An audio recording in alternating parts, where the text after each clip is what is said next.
But as said, Glen Heger, it's great to be in Victoria, Texas. Those of you that may not know, I look around the room, I see so many familiar faces. And why? Because I was for almost 8 years, just a month shy of 8 years. And so thank you for the opportunity to serve you in that capacity. You know, I may not get back to Victoria quite as often as I used to.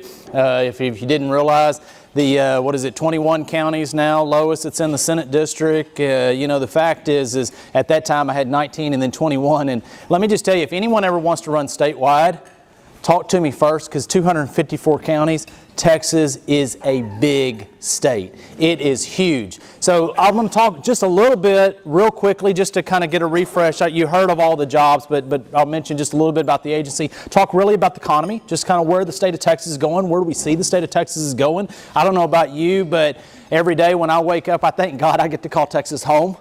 We live in a very blessed state, and we're very fortunate to be in this state from an economic perspective, especially compared to so many of the other states in this nation.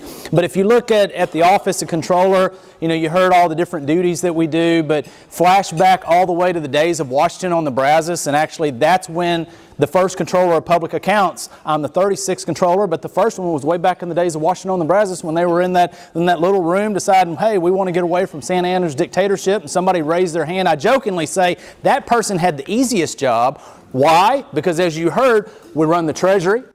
State budget in a given year, size of Texas of roughly 28, almost 28.5 million people that live in Texas, over 12 million people that are in the workforce in Texas every single week. And if you look at the state economy, Texas is a $1.7 trillion economy, an unbelievable size of an economy here in Texas. And I joke because since they didn't have really any money in the Treasury back then, they didn't have to worry about the 12 economic regions of the state of Texas, and so I say they had the easiest job, but they also had the hardest job because they were trying to get away from dictatorship and make Texas an independent country. And then also flash forward a few years, the Constitution put into place, and then that's when it became an elected position in the executive branch. So obviously I serve in the executive branch. And if you look at our office from a constitutional perspective, I have 3 duties. That's running the Treasury. I make the comment all the time that in the Treasury, whether if I had to sit at my desk in the old days and sign checks, which we don't have that anymore, most of it goes out electronically. 9 million of the payments are electronic. 3 million payments are actually still printed on a Treasury warrant, or which means really a check. One of my most favorite checks that had my name on it is, I mentioned this in Senate Finance the other day. We were talking about some of the devastation from the hurricane, and I'll get to that here in just a little bit. But one night I was sitting with the table with my 3 kids. I think my wife was out of town, and I was catching up on some of the news. We just finished dinner, and they were just kind of sitting there lollygagging around. And so I was catching up on reading some articles that I need to catch up on before I put them to bed. And I noticed there was a picture of the governor and the mayor of the city of Houston. And my kids, I served with the mayor when I was in the legislature, and they've met the governor on numerous times. And so I turned the little laptop around, and I said, do y'all know who this is? And one of them said, yeah, that's the mayor of Houston, and that's the governor of the state of Texas. I said, yeah, well, look a little closer. And my oldest one, who's going to be 13 next month, she looked at me and she goes, what did you do? And I go, well, what do you mean, what did I do? She knew there was a reason I wanted to look closer at the pictures. And so my youngest daughter, Julia, who will be 10 next month with her twin brother, Jonah, and she looked at it and she's like, there's a check. And she said, it's got your name on it, Dad. And I said, oh, it sure does. And they said, well, how much is the check? I said, oh, it's just $50 million. And I had one of my former colleagues in the Senate. He was like, man, not every day does somebody write a $50 million check. But if you look at the Treasury, $108.5 billion that goes to the Treasury, if I had to literally sit at my desk and sign checks to get them issued in a given year, and say you sit at your desk 40 hours a week, I'd have to sign 96 checks every 60 seconds. Which puts into perspective the size of the Treasury and the operation that runs through the state of Texas. In fact, there's a couple of my predecessors that have very interesting paths. One of them, I had mentioned to my deputy controller, who's actually also sworn into office. I said to him, I said, look, when we're looking at the office and interviewing, made my decision. I wanted to hire him as my number 2. And he said, "Is there anything you don't want me to do?" And I said, "Yeah, I've had businesses. We grew up in the agriculture industry, but we had equipment dealerships, grain elevators, farming operations. I've hired and fired people." I said, "But I just really don't want to fire anybody." I said, "I want you to do that job." And Mike said, "Okay, that's fine." I said, "Would you like to know why?" And he said, "Okay, well, why?" And I said, "Well, the real reason is because of Robert Love." And he goes, "Well, Robert Love was a controller one time, right?" And I said, "Yeah, that's right." And his last day in Robert Love actually fired one of his employees in 1902. This is Texas. The employee didn't like it and shot and killed him. There was an ensuing struggle for the gun from another employee that shot and killed the guy that killed Robert Love. And I just thought, for employee safety, I'm not going to fire anybody. I'll leave that up to somebody else. And then another one of my predecessors, believe it or not, they got confused that their bank account was not your bank account. And so needless to say, they didn't serve in office much longer than that. But if you go back to looking at the agency, whether it's the tax collection, the revenue estimating, that's the part of the area that I really enjoy. Because if you look at Texas, and let's transition a little bit to the economy, Texas in the last 20 years has grown on average about 3.8%. You go, well, what does that mean? In fact, Texas has outpaced the national average for growth as a state. 12 economic regions, not all are always equal because it's not distributed among the types of jobs and the industries through all 12 regions. But in fact, Texas grown at 3.8%. And then we had a little hiccup right after I got elected. We had oil prices that declined rapidly. No, I wasn't fault for that. I used to tell people around that time that, people would always ask me, "What do you think the price of oil is going to be?" And obviously I'd ask my team, I'd ask, CEOs of companies, major companies, and everybody would just say, it's such a hard thing to predict. And it is a hard thing to predict. I used to say that the only people that really knew is the Saudis and God. Well, one thing I've learned in the last 3 years in this job, the only person that knows is God. The Saudis don't know. They've been trying to control the market with the Russians for the last several years, and they haven't been able to control it. And amazingly, here in this state, the production that has gone on is phenomenal. In fact, in the Permian Basin, there's a lot of oil companies back then because Texas didn't have any more oil to produce, and it was the thought, and all of the major companies, they sold out. And interestingly now, those same major companies are buying back in. I mean, one bought back in for over $6 billion last year. There were $28 billion worth of land purchases back in the Permian Basin to go back in. And if you look at Texas, amazingly, the Eagle Ford Shale is starting to pick back up a little bit because prices are getting back up to $60-some-odd, $64 today. But in fact, if you look at Texas, it's amazing to know that 49% of all the rigs operating in the United States, in North America actually, is where? In Texas. Pretty phenomenal what it's doing to the state economy. In 2016, we had that downturn in 2015, and if you were in the industry of oil, industry of manufacturing, which is two of the largest industries for GDP output in the state of Texas, third being the finance sector, and in fact, two of the largest three had significant job losses. 160,000 people lost their jobs. If you're one of those people, it's pretty significant to you.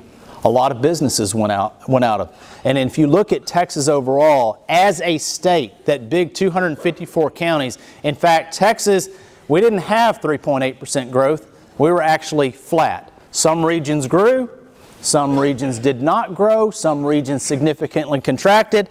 Now go back to 2014, Texas was the 12th largest economy in the entire world. And my question, the year after that flat growth, which was no growth, where were we going to be at?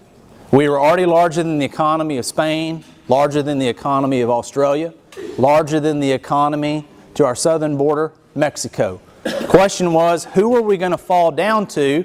Because if you have a contracting economy in many regions and essentially flat, and you lose that many jobs, what's going to happen?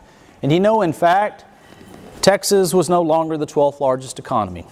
How far do you think we went down? Actually, we moved up to number 10.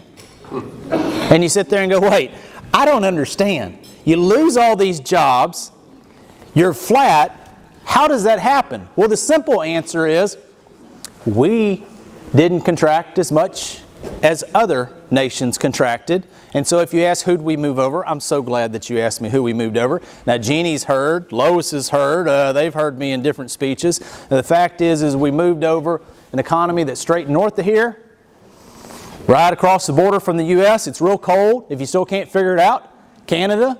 And then you go, well, who's the other one? Well, I'll give you a hint. It's really cold there now too. And in fact, it's not in one continent, it's in two continents. It's in Europe as well as in Asia. You still can't figure it out. They've been talked a lot about in the national media for the last 3 years. They've been talked a lot about today. It'll be talked about a lot tomorrow. If you still can't figure it out, I'll tell you a hint. Their president likes to fly fish and ride horseback without a shirt. If you still can't figure it out, well, I'll tell you, Russia. Think about that. And you know, in Texas, in the last 10 years, Texas has actually gained 2 million jobs. What is that in relation to all 50 states? That's about 25% of all the jobs that was created in the nation since the end of the last recession. That's pretty significant. In fact, in the last year, Texas grew over 300,000 jobs in this state, which rank us about 2.5%. It is 2.5%, but in fact would rank us as the 5th largest state in percentage of growth. And you say, well, who are the others? Well, it really doesn't matter. In part, and kind of jokingly, the other 4 don't equal the number of jobs that we created. Well, because it's states such as Nevada, Utah, much smaller economies than we have in Texas. So every time I hear Russia, and you can think about this tomorrow now that you've learned about the Texas economy is larger than the Russian economy. Every time I hear everybody carrying on about Russia, I think, I don't know why they're so worried about Russia in D.C. They need to be worried about Texas. Because Texas has a bigger economy than the Russian economy. I said that at a speech one time, and a couple of your colleagues in the House were sitting about at this table, and they looked and murmured at one another, and knowing who they were, I thought, yeah, well, one of them's making a joke. Yeah, but we don't have nuclear weapons. And so there is a valid point there. But where is Texas going? If you look at Texas, we're going to continue to grow. It's pretty amazing to know that, pick on a state, I don't know, you want to pick on California? Sounds good to me. In California, the last so many years, California companies, we've had over several hundred companies that have moved to Texas and in fact brought well over $6.5 billion of investment to this state, which is pretty phenomenal. And if you look at the growth of Texas, it's going to continue. And so the health of the state treasury is pretty significant. Obviously, that brings the growing pains of making sure that you have quality schools and you have roads and you have infrastructure and you can be able to keep pace with that to keep the economic engine of the state of Texas. You mentioned there were several bankers here, is that right? So I have to tell you one of my banker jokes. Hopefully y'all don't mind. Actually, my son, I think he's going to be a banker, so I shouldn't even make a joke about him. And you wonder, well, how do you know your son's going to be a banker? Well, a couple years ago, my wife had the idea that at Christmas, why don't she send $5 with each of the 3 kids to school, and they could buy something at the school store for their siblings and put it in their stockings. And I thought, well, that was a good idea. So I got home late one night, wherever I was traveling from, and walked in the house, and there were the 3 bags that they had, and I said, ooh, is this what they bought their siblings? And she said, yes, it is. You should look at the bags. I said, great, I'll look at the bags. So I looked in them, and as pens or paper, erasers or whatever be it. My oldest daughter, Claire, I looked in that one first, and I said, oh, these are real nice, great, they'll like this. And I looked on the side of the bag that had how much money she had spent tabulated up, and she spent all $5. Oh, okay. So then I looked at Julia's, tabulated up, she'd spent all $5. And then I looked at Jonah for his 2 sisters, and he had a couple pens or something in there, a couple pencils, whatever it was, and on the side of the bag, it had $1 and $1. And I was like, man, that's my kid. He saved $3. That is awesome. And I looked at my wife and I said, that's my boy right there. He's a Heger, definitely. He comes from a long line of very stingy people. And we are. Let's just say we're cheap. We're real cheap. And I was like, awesome. The line continues of real cheap Hegers. And my wife said, yeah, but you ought to ask how much he gave me back. And I said, well, $3. What are you talking about? And she says, oh no, he gave me back $1. And so that's why I figured he's going to be a banker. He had interest on that. But that's not my joke. My joke is there's a young guy who was going to be a banker. He went in to get a suit made. You know, he's like, I got to have a suit if I'm going to be a banker. And he's standing up there, and the tailor, you know, he got his jacket put on, and the tailor said, "That's a perfect suit, perfect suit." And he goes, "No, there's really something wrong about this suit." Tailor said, "Nope, perfect suit." He goes, "No, really, there's something wrong about this suit, perfect suit." And finally, the young man said, "I know what it is." He goes, "There's no pockets on the suit." And the tailor said, "Nope, perfect suit." He goes, No, there's no pockets on this suit. This is not right." And he goes, "Yeah, but you're going to be a banker, right?" And he said, "Yeah, but still." He goes, No. Bankers never have their hands in their own pockets. They have their hands in somebody else's pockets." Sorry, I guess I'll have to leave after that.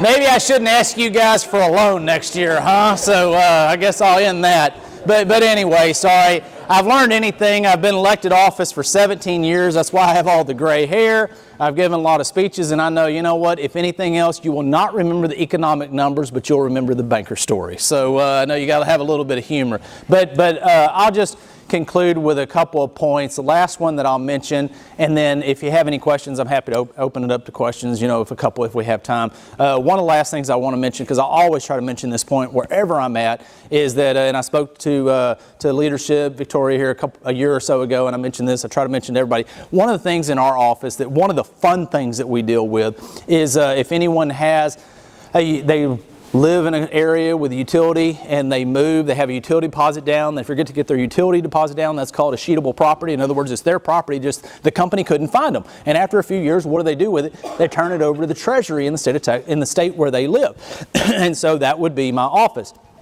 Whether it ends up being a royalty proceed, insurance proceed, could be a last paycheck, and you go, really, somebody doesn't get their last paycheck? Believe it or not, it does happen. Or it could be stocks that someone had somewhere where they actually worked and they forgot they had stock. So long story short, if you add all of that up here in Victoria, and I'll tell you, Judge, Mayor, do y'all have any idea how much is here in Victoria? I'll tell you, in Victoria, it's amazing to know that in the town of Victoria, an unclaimed property that's sitting in the controller's office, try $8.4 million. So someone in this room, I can promise you, if you look at claimittexas.org, and it's not all 8.4 for somebody, so I'm sorry to tell you that. This is not a lottery, okay, at all. But someone in this room, you look up claimittexas.org, and I promise you, you're going to see your name or someone that you know, just a real simple word search. And in fact, that's what I said was in the city, mayor, and in the county, actually $9 million.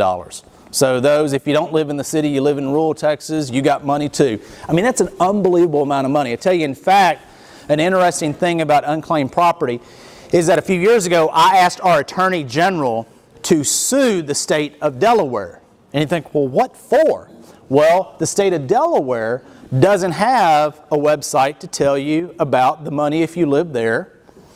They were actually holding money that is supposed to come to the state of Texas, but they are holding it there. There's not a website to tell you if your money's there. And what do they do with it? In fact, 14% of their entire state budget is unclaimed property. And you say, well, wait, but in Texas, at some point, does it turn over to the state? In fact, no, it's always your money or your heirs' money. And so in Texas, we don't take it and not tell you and spend it through the legislative process where no one can get their hands on it. It's always your money. And one of the things, I'll tell you the last one, and if someone calls from Victoria County, I'll know it's not yours. My favorite thing in the Treasury was not actually unclaimed property. It was in a safe deposit box. So banks, after a certain while, if they can't find you, then they'll turn it over to the Treasury. And my favorite thing is about this big, and it's about this wide, but you can't hold it up because it's real heavy. Now, who in the world puts a $250,000 gold bar in a bank, in a safe deposit box, and forgets to go get it? Or forgets to tell somebody? Actually, we have those. And in fact, we've got a whole lot of gold coins. And so one day, I wanted to do an unclaimed property video. And so I asked the Treasury and unclaimed property, I said, we got to have some gold in some kind of unclaimed property? They said, yeah, actually we do. So actually we put, it was about a little over $1 million worth of gold on my desk, and I stood and, did a little YouTube video. I had my son with me, and I told him, I said, when it was over, I said, we need to inventory this. And they were like, no, you're busy, and we know you got meetings. And I said, no, we're going to inventory it right now. Well, I didn't tell them the Jonah story about the $3 he kept.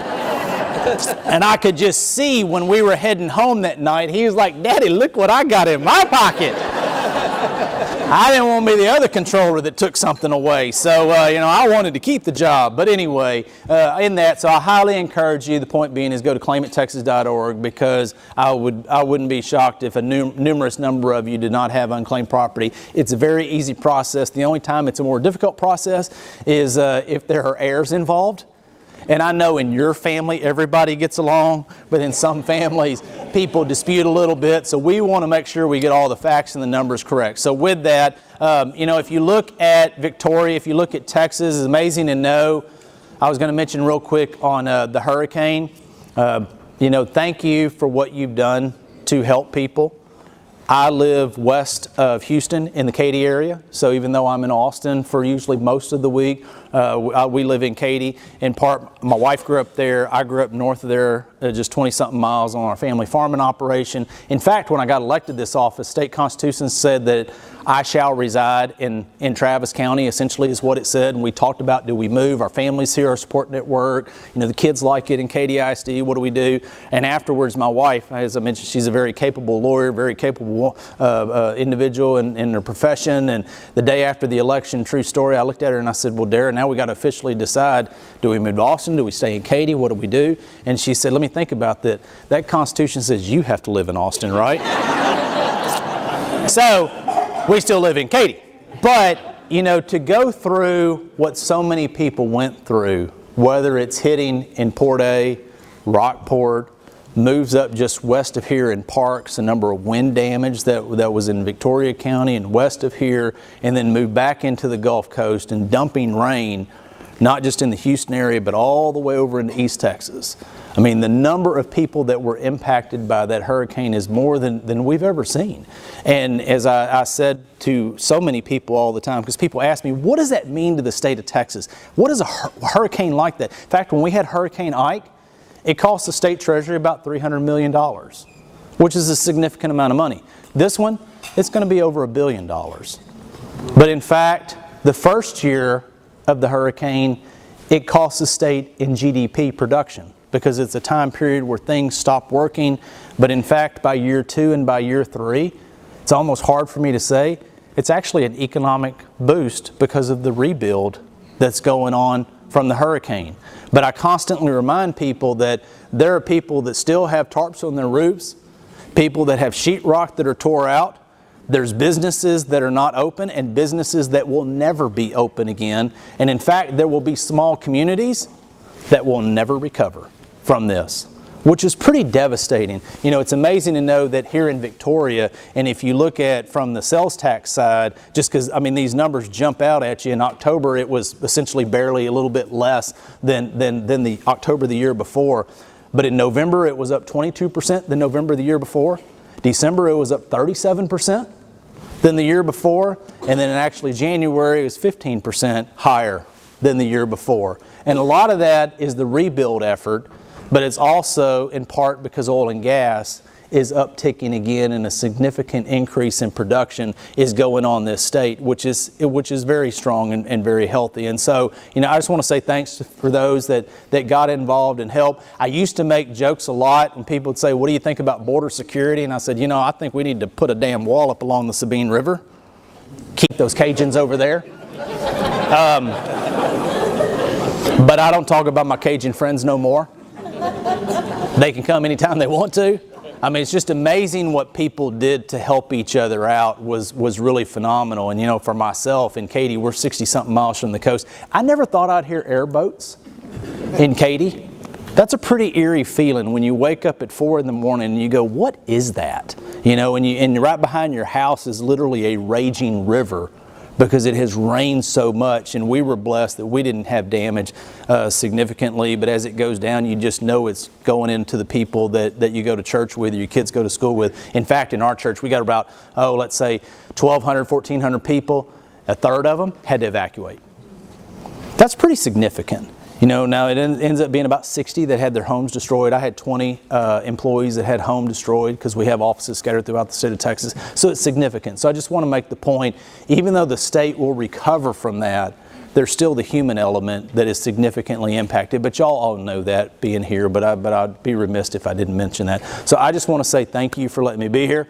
Thank you for letting me serve you before in the state Senate and serving in this capacity today. And I'll stop. Questions, comments, complaints. If you have complaints, I'll turn that over to Jeannie Morrison or Lois Colcourse. I'm always happy to get legislator involvement if you need complaints, but if not, thank you, and may God bless you, and hope you all have a very safe year. And stay away from the flu. It's good to see you. Thank you, John. I got a gift for you. Oh, okay. Yes, sir. Top 5 businessmen and the bank's Employee of the Year in 2011. He is married to Lacey Coley and has 4 children, Cooper, Clancy, Stella, and Sam. He is passionate about his family, his customers, and his community. Please help me welcome our 2018 Chairman of the Board, Chair Clay Coley.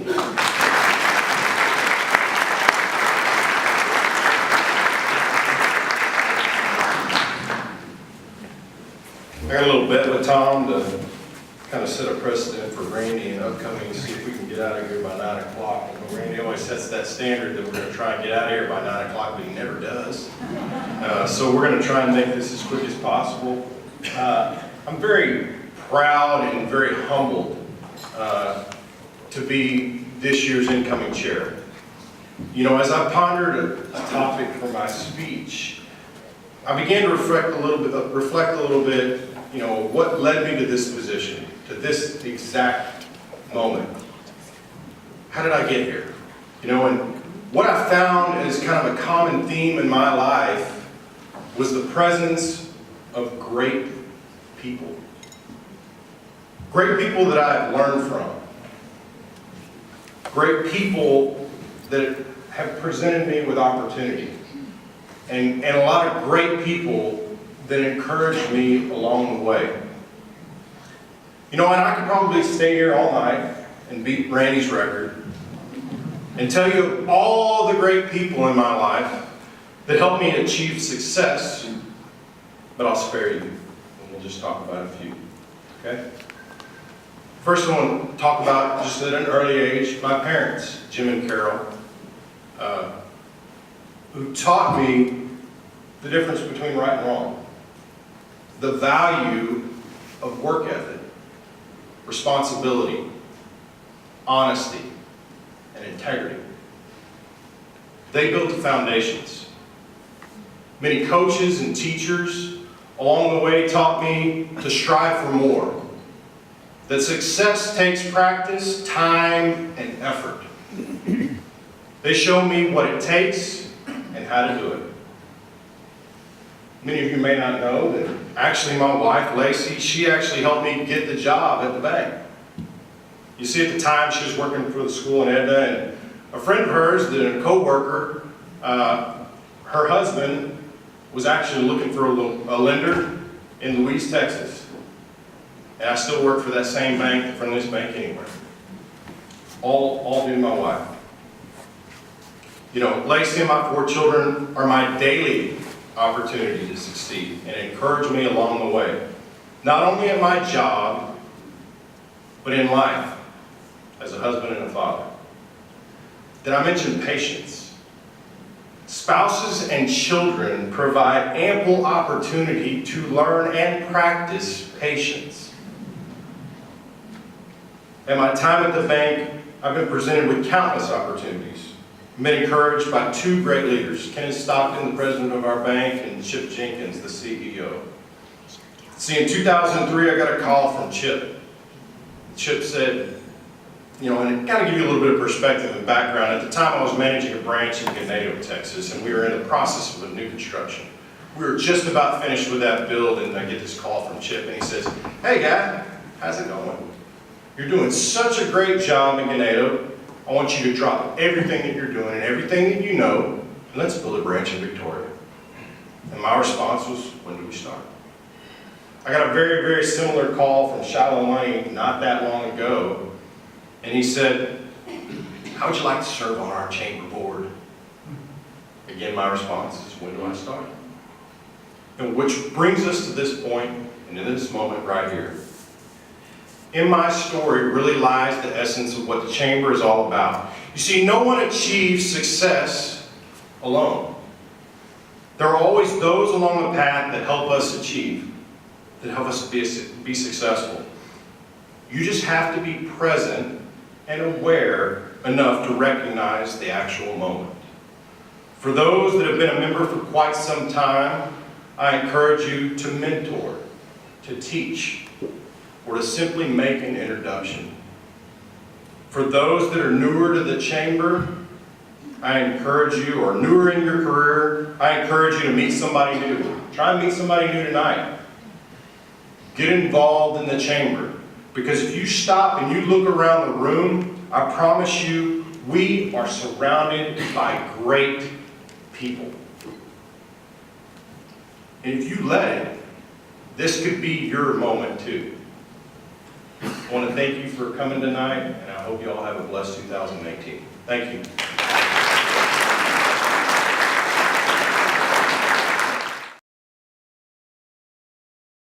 We ask that each recipient please stay to pictures after the banquet. First, I'm going to introduce and I'm going to bring up Karen Scoggin. She is the chairman for our ambassador committee to award the Ambassador of the Year.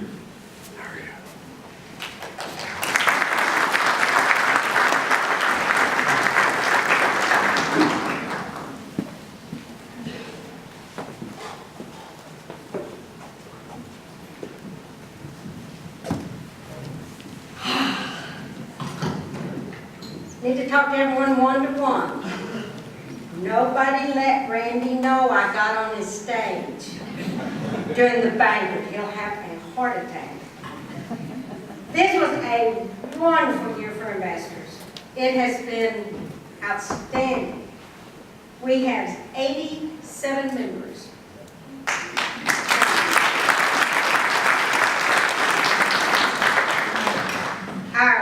Real quickly, our national association just fell apart. I called them, I said, "What's the deal?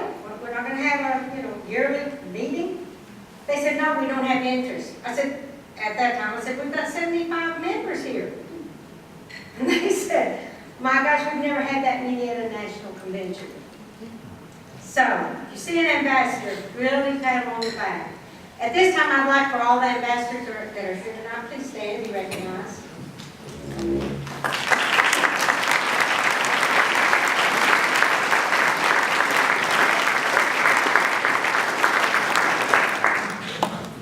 At this time, I would like to present the Ambassador of the Year. Brianna Plunkett has been a part of the Victoria community for 7 years. Born and raised in Fort Worth, she moved to Victoria with her husband, Steve Plunkett, and found her passion for Victoria while working for the Environmental Services Department with the City of Victoria. She is a BISD proud parent of 2 spirited children who attend Forest Elementary. Brianna served on Victoria's Professional Express Network Board for 4 years and is currently the Director of Marketing for the Victoria Chamber of Commerce Ambassadors. She is involved with her daughter's school and serves as president for the Tourist PTO. Her family volunteers their time at Parkway Church, teaching the kindergarten and sometimes making a latte behind the coffee bar. She began serving Victoria in a new way this winter by joining the team at Lamar Advertising. It is my pleasure and privilege to honor Brianna Plunkett.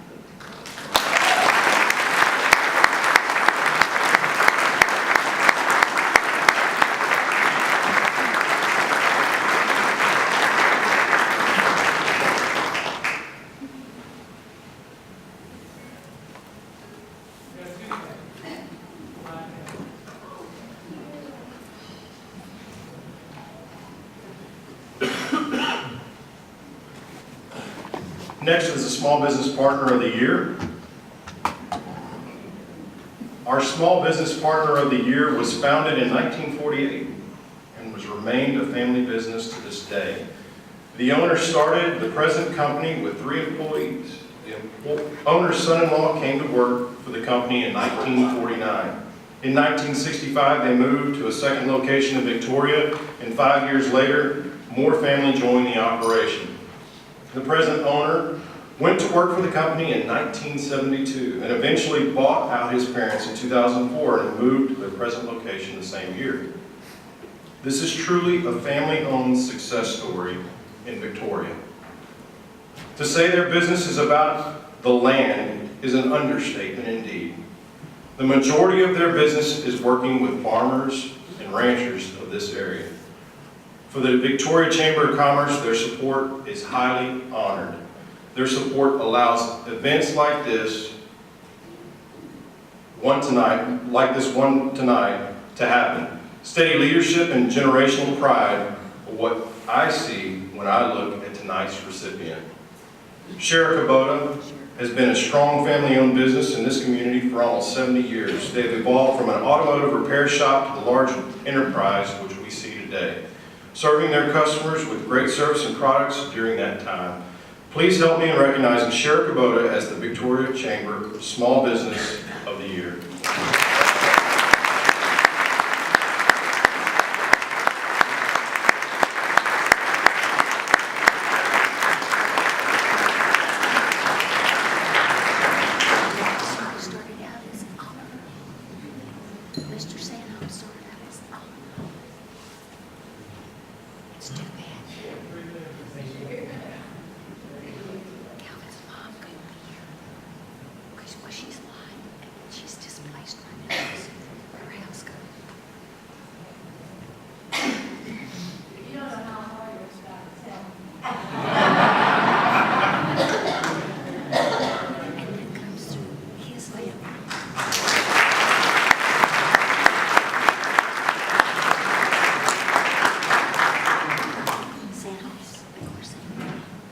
Next is our Corporate Business Partner of the Year.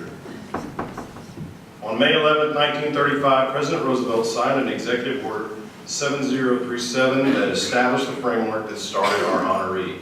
On December 17, 1937, the first meeting was held at the Victoria County Courthouse that established this member's business. They incorporated in 1938 and in 1939 bought their first vehicle, a truck, from Atzenhofer for $620.73. The first community they served was Nursery on Christmas Day, 1939. They have served their customers well for almost 80 years. But it was during Hurricane Harvey earlier this year where we saw the real depth of service, professionalism displayed by our recipient. Day one after the storm, their crews were out assessing the damage and galvanizing the work.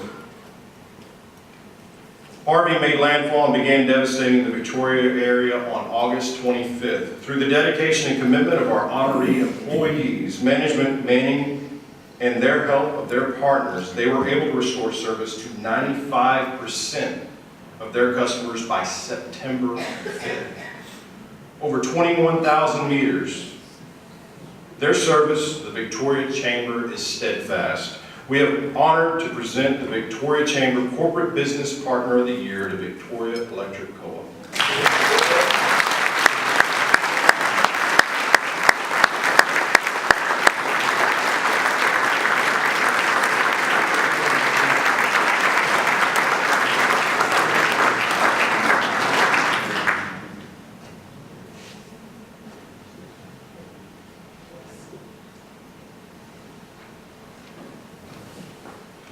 Tom will now introduce our Chamber Citizen of the Year.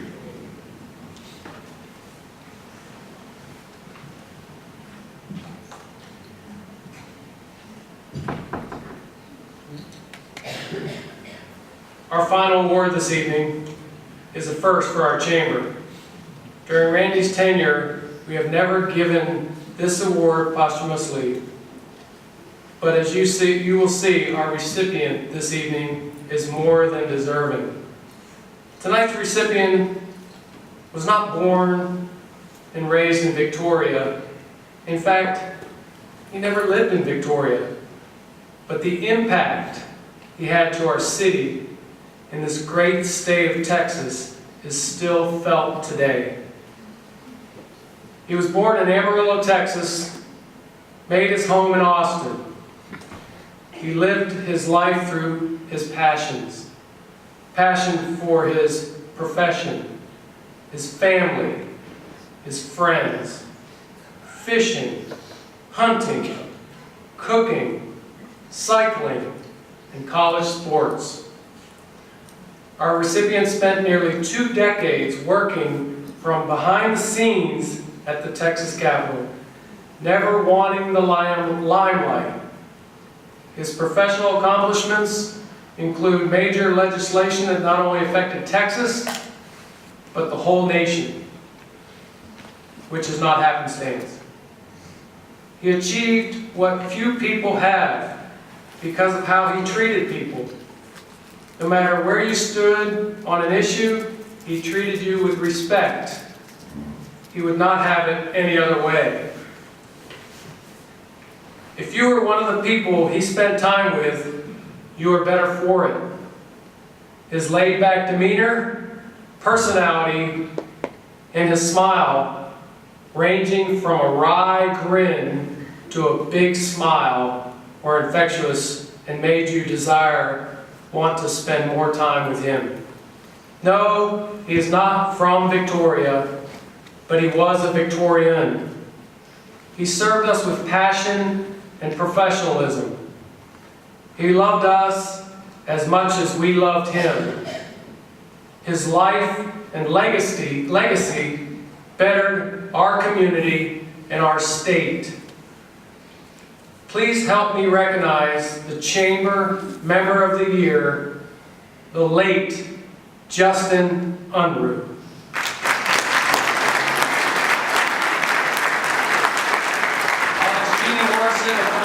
To accept the award on his behalf. Gene.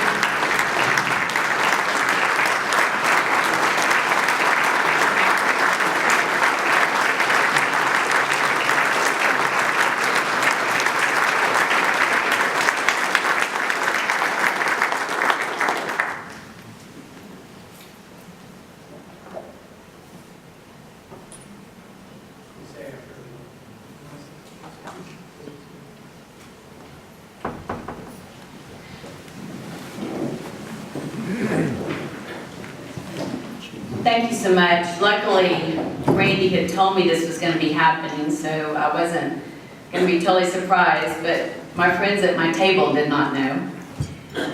First of all, I want to thank all of you for this honor, but I also want to tell you that Justin would be so embarrassed because he was always behind the scenes guy. He was always the one that was taking pictures of all of us, doing everything, Lois, and was the one that was in the background, and he would never have wanted to be in the foreground. Justin came to work for me in June of 1998 when I hired him to do my first general election after my primary as my political consultant. And I had interviewed several people for this job, and it just didn't work. But when he came to visit on a Sunday afternoon, Jack Morrison was outside trimming trees in the front of the house, and he walked up the sidewalk in a suit on a Sunday. And little did I know until I visited with him that he was very familiar with Victoria and the surrounding community because his fraternity brothers he had several from Victoria, and so he hunted and fished in Seadrift and Port O'Connor for several years while he was going to school.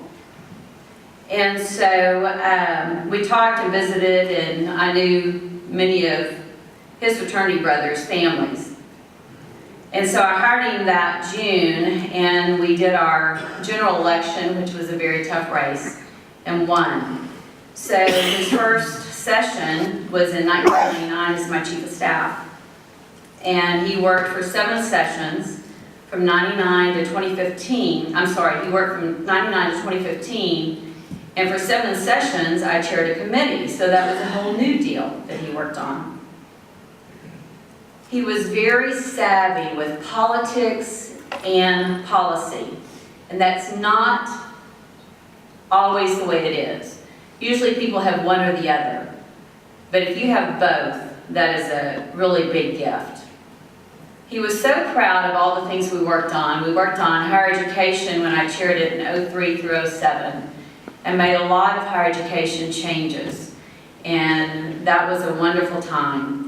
We worked with UH Victoria, helping them downward expand with Glen and become a four-year institution. We worked hard to help Victoria College have funding that they needed. And of course, our first session we did the Baby Moses Project, which we've always been so proud of.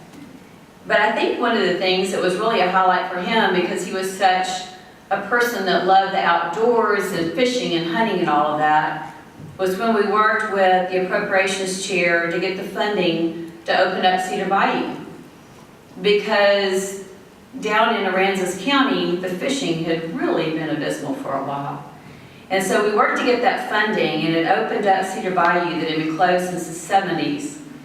And the fishing, if you haven't been down there, is amazing now. And so all that water's coming in, and it's really been a plus. Not only did he help me with my campaigns, he worked with several friends and did their campaigns here locally. And he always was one that wanted to offer his help. Republican women, that was his group. He took care of them. He took them to conventions. He made sure they had what they needed, and he had no problem carrying their bags if he needed to. And he really liked to harass Randy Vivian too. And I'm sorry Randy's not here tonight because he's ill, because they were great friends. And they even had broken, hands and arms at the same time. And so they had their casts on, and they did it in pink because that was for breast cancer awareness. They did that together. But he loved hunting, he loved fishing, he loved to hunt and fish with my husband Jack, my son Matt, Jeff Bachnight, his girls also. And he loved just being around the campfire with the guys. And the best thing he liked to do was fix a big pot of beans, grill some ribs with Guerra the dog in tow. He loved my family because it was his family also. He loved the District 30. He loved South Texas, even though he was born in Amarillo. Moved to Austin when he was in college, and he really became a South Texas guy. He loved South Texas. And he really loved the University of Texas Longhorns, all sports. And so what I have to say is, I'm so honored that this was done for him, because I think that all of us are better people for what he did. Yeah, he left us too early, but he surely made a better place for all of us before he did. And all I have to say is, hook 'em, Justin. Thank you so much.